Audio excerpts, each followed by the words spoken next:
This review is on the TI Automotive F90000262 fuel pump. So, for starters, to clear up some confusion, TI Automotive is Walbro.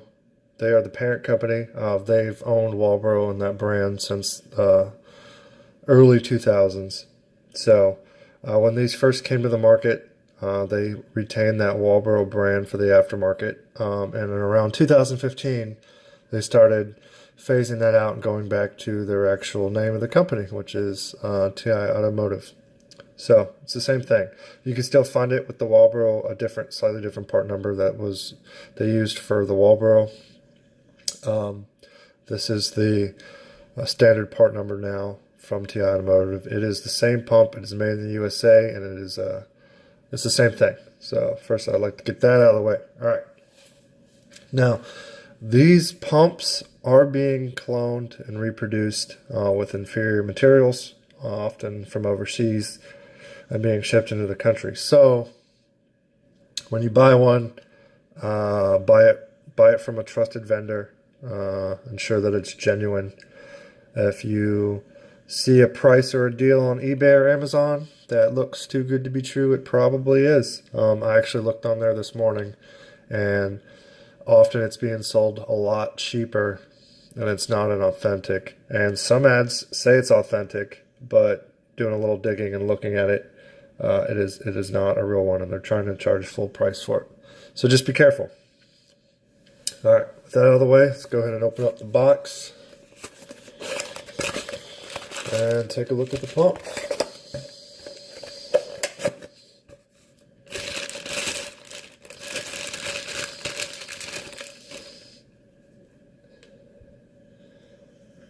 So there she is, and there is a lube from the factory when they test these, and they put a lube on them. It's for anti-corrosion for packaging and shipping. There's no need to wipe it off before install. It's petroleum based. It's fine. It'll go away when you put it in the fuel tank. But that's what that is, if you're curious. And the real pumps, will, they'll have a laser stamp or engraving, etching with the part number made in the USA. And again, get it from a trusted vendor, and you'll be good to go. You'll get the legit pump with the actual performance you're looking for. So this pump's claim to fame is DCSS. I was anxiously, when I first heard about this technology being developed, the day they hit the market, I bought some and started testing them and using them, and they've been an awesome pump to use. So let's dig into the stats.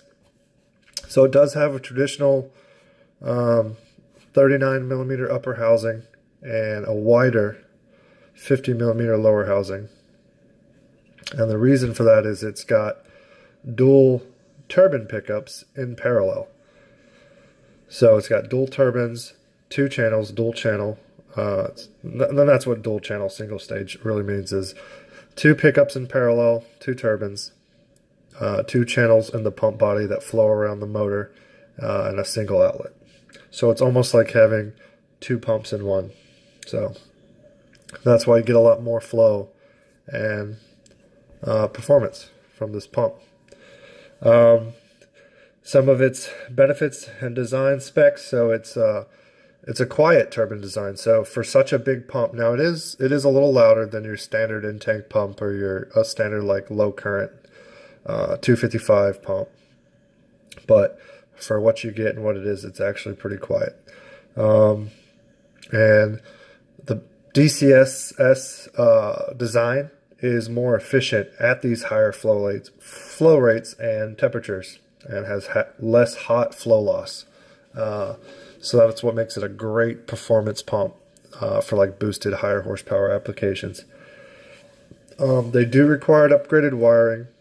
So your stock, 16 to 14 gauge power wire that's running from the fuse panel or wherever is not adequate. You can get away with 12, but 12 gauge, I recommend 10. When I do my wire upgrades to support these pumps, I use all 10 gauge wiring. The cost for 10 gauge is not much more than 12, and it's better. So I would recommend 10 gauge. And if you're running it in return, that would be 10 gauge straight to the pump. Or if you're using it returnless pulse width modulation, you want to run that upgraded wiring to the driver module that's running and driving the pump up and down.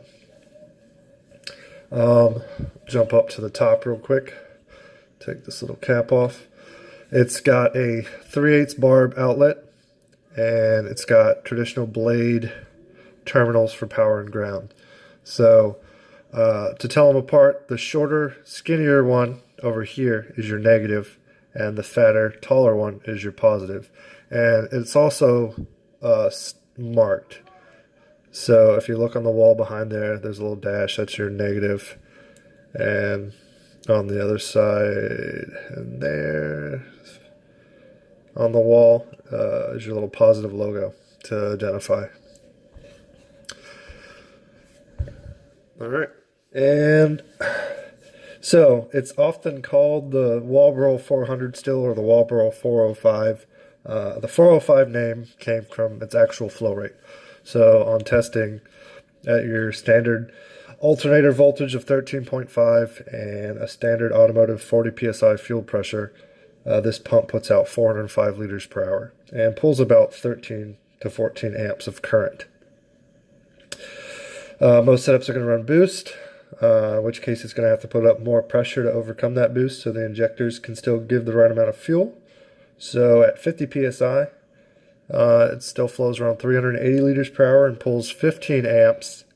And at 60 psi output, it flows 350 liters per hour and pulls around 17 amps of current.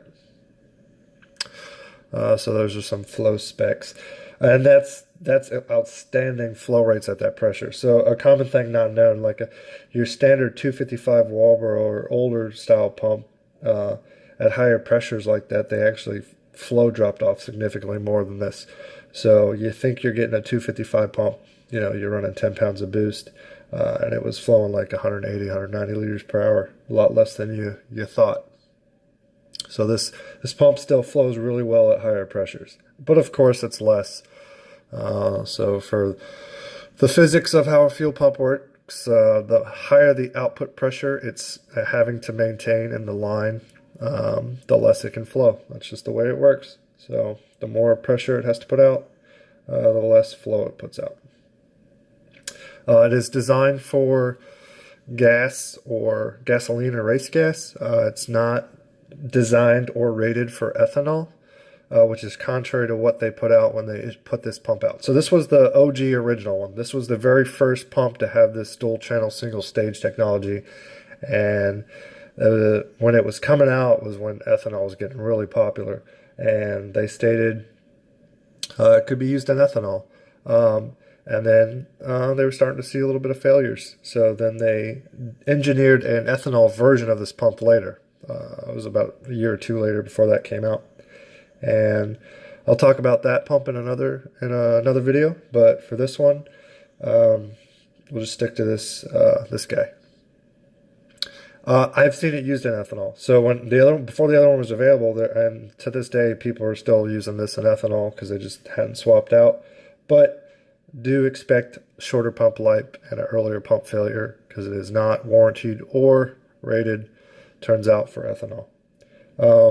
Now, the data I have for that is around 15% loss in pump life. So, I mean, it could be more. It just all depends on the application, but expect that at a minimum.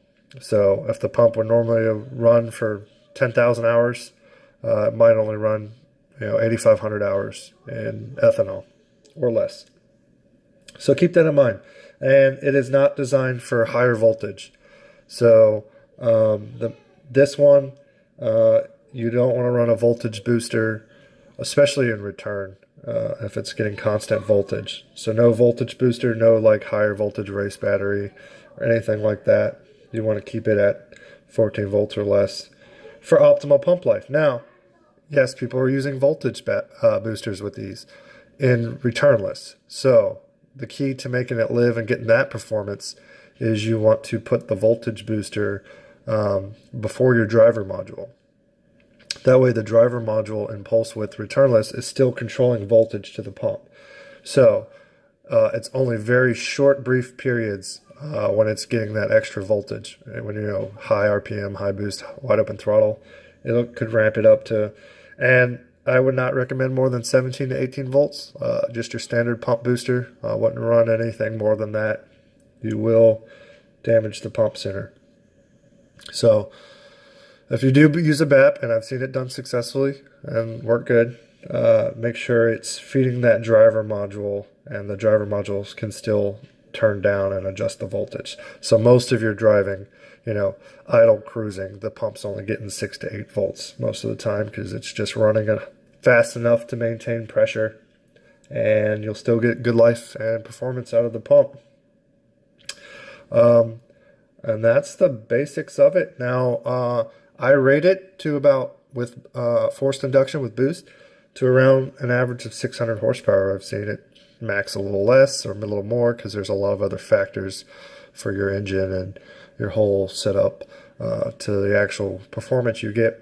But on average, you can get 600 horsepower to the wheels with just this pump and feeding a stock fuel system, filter, line, rails, with the caveat to that is you do have to upgrade the wiring. If you don't, like I mentioned earlier, don't run that upgraded wiring I was talking about.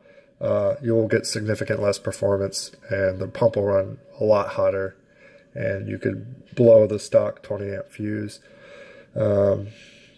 especially with boost, because it's just gonna, when the wiring's too thin, it runs hotter. It pulls more current, loses flow, runs hotter, hurts the life of the pump. So that upgrading wiring is key to the performance of this pump. Like I said, it can be run return and returnless.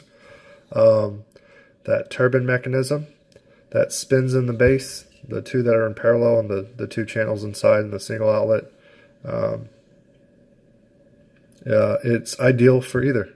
It works great in return where it's always on, and it works in pulse width modulation or returnless where it's that turbine speed is sped up or slowed down to maintain pressure. It does have some safety features. It has right here, it's got a relief valve. It's just a spring and ball valve seat that can start actuating around 85 to 90 psi. Usually north of 90 psi, that valve's fully off its seat.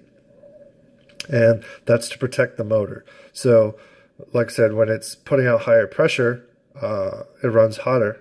And so if there's a lot of back pressure on the pump outlet and it reaches that pressure we talked about, this will lift and it'll dump fuel back into the tank to protect the motor and relieve that pressure.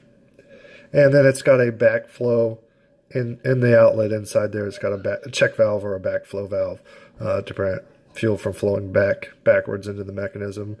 Like if you're running high load, high speed, high voltage and returnless, and then you get off of it and drop down to idle or cruise,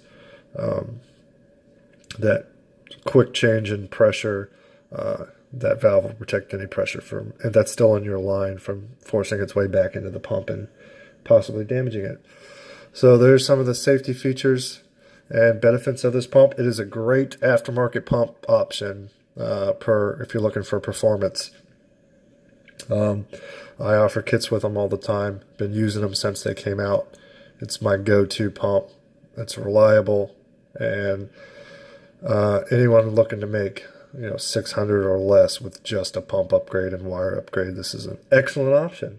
So again, if your car uses fuel, or anybody that does, check out S&H Performance. If you want any more reviews like this, I'm going to start doing more. So throw something in the comments you want me to review. Anything fuel related, I'll do. And I'm going to start trying to grow my channel. So if you want to like, subscribe, all that good stuff, I would appreciate it. All right. Have a nice day.